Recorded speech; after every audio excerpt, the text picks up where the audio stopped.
So let's just spend a second with the opening word of the parsha. What's the parsha called? Vayeitzei. Vayeitzei. Of course, in biblical grammar, sometimes the past tense looks like the future tense. It's one of those tricks about grammar. But it says Vayeitzei, and he went out. Who's the he who left home? Jacob. And what do we know about Jacob? One of the things is that if you look at the Midrash, he actually would be the right age to come on EIE. Right? He's somewhere in the 15, 16, 17 year kind of age. So he's at a particularly important moment in his own maturation. So we have to pay attention to why he left and why all of you left home. Because, of course, you've come from your home in the States to your home here. But why did, let's start with the Torah portion. Why did Jacob have to leave? He stole his brother's birthright. He's afraid that he's going to die. It's a pretty important reason to leave home. Where was he at the time? He was in a place called Beersheba. Where's Beersheba in the life of Jewish people of the last week and a half? Beersheba is in the south. A lot of people in the south left their homes because they were also afraid. And they left, and some of them came to the center of Israel, some came to the north, some went to the south, all the way to the Arava. So it turns out that living in the south of Israel has been a dangerous thing for actually thousands of years. And our people have been going out. So what do we know about Jacob when he leaves is that he is levad. He is alone.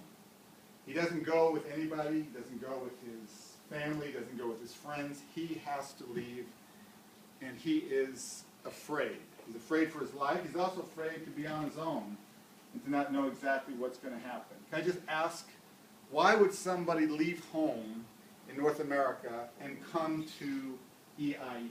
Again, let's frame two different kinds of leaving. You have the leaving of the last couple of weeks in the south of Israel to come to other places within the state of Israel. Why would someone leave home around the age of 15, 16, 17 and come to a place like Israel and to a program like EIE? I want like 3 good answers before we get anywhere deeper into the parsha. And this is your story, so only you know this story. What are the reasons? Yeah. Their educational systems were lacking. Their educational systems are lacking in the equivalent of Beersheba back home, right? So you come here to actually get a really good education. Good. Why else would you maybe have come? Again, your stories. Yeah. Yeah, I would actually know what's going on in Israel for myself instead of hearing about what other people tell me about Israel. Great. So to come to have an incredible experience of what really is Israel and to feel it and to live it. Great. What else? To just have the experience in general from Ghana to Poland. Yeah, to have this life-changing experience. Yeah. To have a spiritual, like, religious connection. Beautiful. To have a spiritual, religious connection. Yeah. Self-discovery. Self-discovery. Beautiful. Yeah. To mature more as a person than I would back home. Beautiful. To actually really mature and grow through some of the critical moments in adolescence, right? But yeah. To be part of the Jewish community. Be part of the Jewish community. You guys just literally interpreted Vayeitzei in all the ways that I think some of our traditional commentators, some of our less traditional commentators think about. Because what happens to Jacob is his life changes. By leaving, he actually discovers who he is. By leaving, he actually has an experience that connects him. And he starts out levad. He starts out completely alone. And he's wandering around, as Baruch told us, and he literally is in the middle of nowhere. And he's tired. So he literally takes a rock, and he lies down, and he goes to sleep, thinking he's all alone. It turns out something dramatic happens when he goes to sleep. What happens? He has a dream. And what's this dream about? Some people have dreams. You know, Herzl has a dream. Herzl dreamt that there could be a Jewish state. And look what happened. Martin Luther King dreamt that, you know, people in the United States, particularly black people, could be full citizens and live in freedom. What is Jacob's dream? What's the dream he has? Ladder? Yeah, he has a dream. He has a dream of Sulam, and in his dream there are angels going up and going down. So one of the things that's key is he goes away alone, and in his dream he realizes he's not alone. course, it's just a dream, but he imagines this is a place of connection. And you talk about discovering who he is, maturing, he literally wakes up. But it turns out you could be asleep while you're awake, right? I mean, we know how we do that in life. It's not just when we're tired. Of course, you know, Shabbat morning, we're still a little bit tired maybe. But he wakes up, not just in a physical, he wakes up in a spiritual way, and he realizes, he says, "Achen yesh Adonai b'makom hazeh v'anochi lo yadati." He says, behold, I'm in this place. It seems like there's no connection here, but it actually is a place that connects me to God. So I'll just give you one interpretation that comes from the Kotzker Rebbe, who's one of the great Hasidic masters. So he asks, again, you guys learning great Hebrew, he asks in that sentence where Jacob awakens, he says, "V'anochi lo yadati." So it seems actually superfluous if there's the word anochi, right? It could have just said, the lo yadati. God was in this place, and I did not know it. So the Kotzker wants to know, why does it say anochi lo yadati, where it seems like it's an extra word, unnecessary word. And the Kotzker says, because Jacob at that moment was all about himself. There was an extra part of me in Jacob's identity. He really lived mostly for things that he was about. He didn't connect so much to others around him. And in that moment, the awakening is he realizes he's part of something larger. And he connects himself to God, he connects himself to angels, and he ultimately, as Baruch shared, he connects himself to a whole new family and a whole new way of being. So my question is, what is this moment for Medinat Yisrael, and what is this moment for all of you? Framed in the Parsha, if we think about it, a lot of the folks who I met in the South, and I had the opportunity on Thursday to be in the hospital in Eshkelon, hospital in Beersheba, and we actually visited soldiers and civilians who had been injured in the war. And it turns out that a lot of them had felt during the last week and a half, and some of them had been living this obviously for years and years with the rockets landing, they felt like Jacob. They felt kind of alone. And one of the things that's really powerful is to experience community at critical moments. And I hope that that's one of the things that this time has meant for you, because it certainly means the world to us that we have community when we go through difficult times. And one of the things that we may be awakened to is that we're part of something larger, and we're part of something called Jewish people, we're part of something called the Reform movement, we're part of something called a spiritual connection to God, because in the middle of Jacob's journey, he actually thinks there's no possibility that there's spirituality, there's connection to God. And in those most challenging moments, there can be that connection and that sense of being connected. So I'd actually like to ask you, or a couple of you who would feel comfortable sharing, what maybe have you awakened to in these last days? What have you realized? This is a time of challenge, it's a time potentially of growth, a time of even transformation, of really discovering things that you didn't know you had inside of you didn't know that you had around you. What are some of the things that you've awakened? Within the past week, I've grown. I'm very fortunate back home to not have this situation, but at the same time, I know that back home I need to spread the knowledge of what's going on here, and people need to know the truth, and you can't just rely on American media, because that's what I've also found out, is that it's not 100% accurate, and people are getting the wrong idea, and they need to know the truth, and they need to know the facts, and everyone needs to be aware. Beautiful. So one of the things you awaken to is the idea that you have a responsibility. Each of you can be an ambassador, can be a spokesperson, can be a teacher, and can be a guide to many in the diaspora who really don't have the immediate experience that you have. So you want to use the experience that you've had to help others see more clearly, and maybe even wake them up in the way that Jacob awakened. Yeah. I think especially since we all heard the air sirens, when we got here and Baruch prefaced us by saying this could happen again, I would think that if I ever did hear it, I'd start freaking out and panicking. But when it did happen, I wasn't actually panicked and I knew what to do. so that I had enough strength to like keep myself not panicked and not freaked out, and then also like comfort or like rub my friends back when we were in the safety.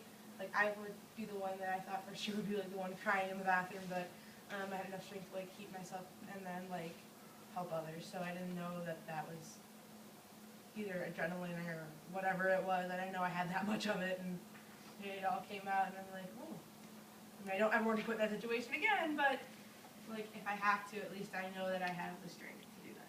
It's beautiful. You discovered actually in a moment of maybe fear, actually discovered a lot of strength within, and maybe also some strength around you, right? That you could give strength to others and feel others' strength. So sometimes things happen that aren't part of the plan, but somehow they make us realize the resources that were with us maybe all along, but we didn't actually tap into them. And you did, and you know that that's there. We hope that it's not only a Shabbat of shalom, but also a coming time of shalom, with more peacefulness, or at least more quiet. But also to know that no matter what you face, that you have resources inside and outside to help you. Great. What other things did you awaken to maybe in these last days? Yes. I discovered, like through this, like, how much love there actually is between everyone here, and also between like the people at home. Like there are people who've been contacting me who I didn't even know, like thought about me, like my teachers at my home school. They've been talking to my parents a lot, and that's like it's surprising. It's kind of like the silver lining. It's a beautiful thing to actually discover that you're not alone. There's actually a lot of love and a lot of concern. I mean, I have to say that all of us at the URJ, we were monitoring, all the Facebook posts that were literally coming even before we heard official notification of things going on. There was a siren here. We got word, obviously. I know your parents have been remarkable, and your staff, I have to say, Baruch and Rich and all of your madrichim, the idea that actually there's a lot of love here, and that taps into love that's actually throughout our movement and even beyond our movement. I'm here part of a delegation with the head of the conservative movement and the head of the Orthodox Union and Young Israel. We're all here part of this delegation. And so when we would visit in the hospital, we actually would together, literally, you had the entire sort of Jewish establishment of North America together.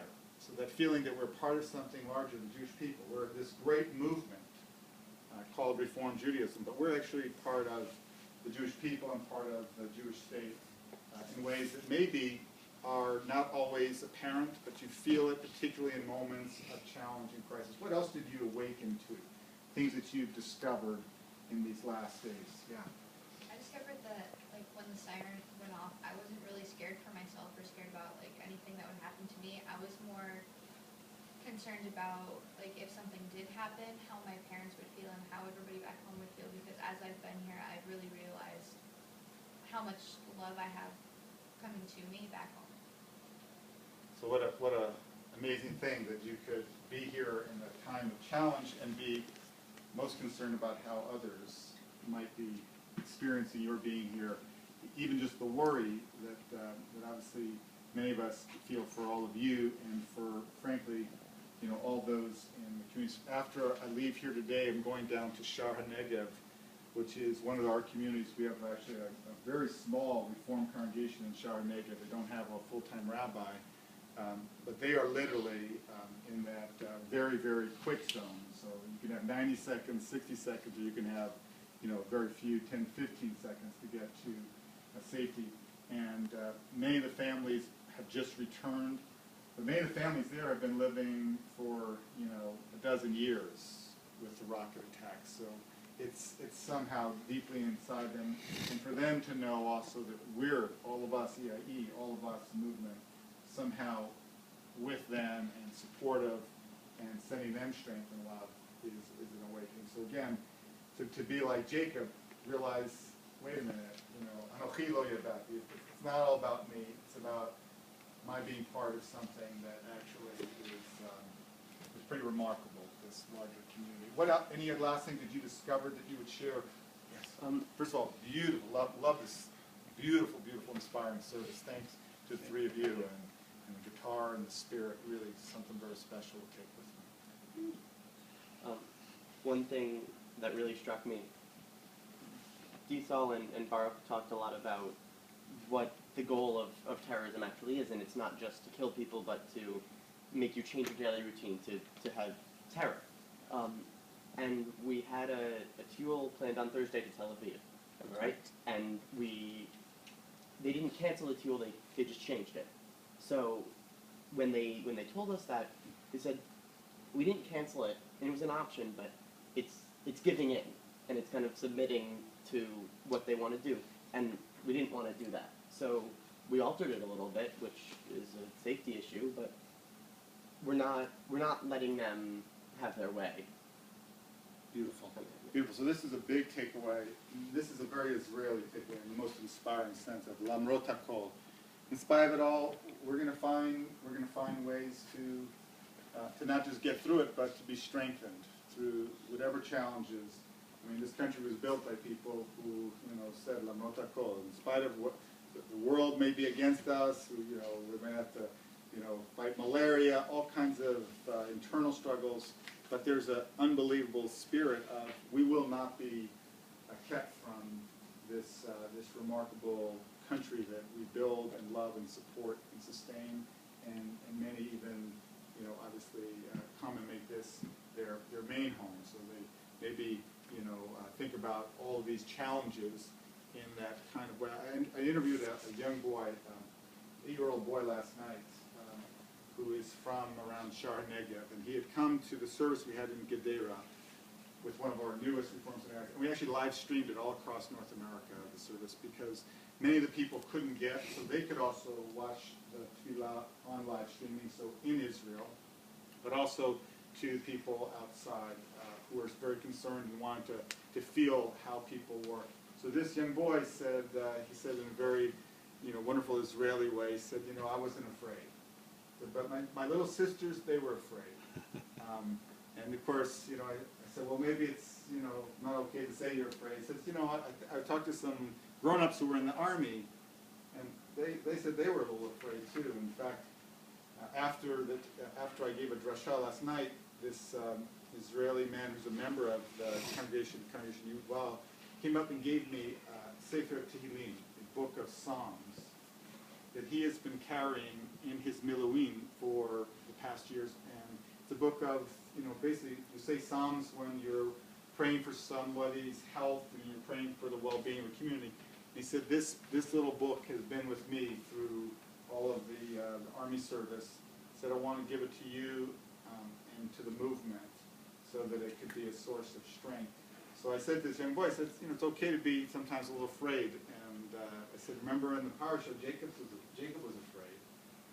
But he woke up and he found that strength. So for all of us, I hope that this period of time is a time of awakening to strength, to love, to resources that we didn't know we had inside of us. I hope it also awakens all of us to a reality that I'm sure as incredible EIE students you already know, that this state is a remarkable place. And it's not an idea, it's not a concept. It's a living, breathing, amazingly resilient and strong and deeply, deeply meaningful society. And I hope that your time here has changed you in the best ways. I know that the last week and a half won't be a time that you'll ever forget. You'll remember these days vividly for your whole life. But I also hope that it will allow you to go back and to bring what you've experienced to others. And maybe you don't, even before you get back, on your Facebook posts and the people that you talk to give them a sense of what it means to be here, what it means to be part of this program, this movement, this country, this people. And that I hope that the time ahead will be filled with calm and with easier days. But we don't know for sure exactly what our days will be. But like Jacob, what I hope that you never forget is that you're never alone. You have the possibility of a spiritual connection to God, to a community, to a heritage, every place that you go. I hope that you have felt that during the last couple of weeks. I hope that you'll feel that for the rest of your lives. And thank you for the privilege of being with you and from Vayeitzei, Yaakov left. He went out. He left Beersheba. He left home. He grew up quickly and deeply, and he became a person to inspire all of us as we wake up, as we continue to grow, and as we go out. And next week, the parsha tells us he comes home, and he's a different person, and he brings not only a blessing, but he becomes a new person by acquiring the name Yisrael. He becomes not just Jacob, but Israel. And so we get the name of the Jewish people, we get the name of the state of Israel in next week's parsha, which is what connects us way, way beyond who we are. So thank you, Shabbat Shalom, and I look forward to seeing you wherever your Jewish journeys lead you, here, back in the diaspora, or any place along the way. And may God be with you at each step of the journey, and may God and this community and our people continue to give you strength. Shabbat Shalom.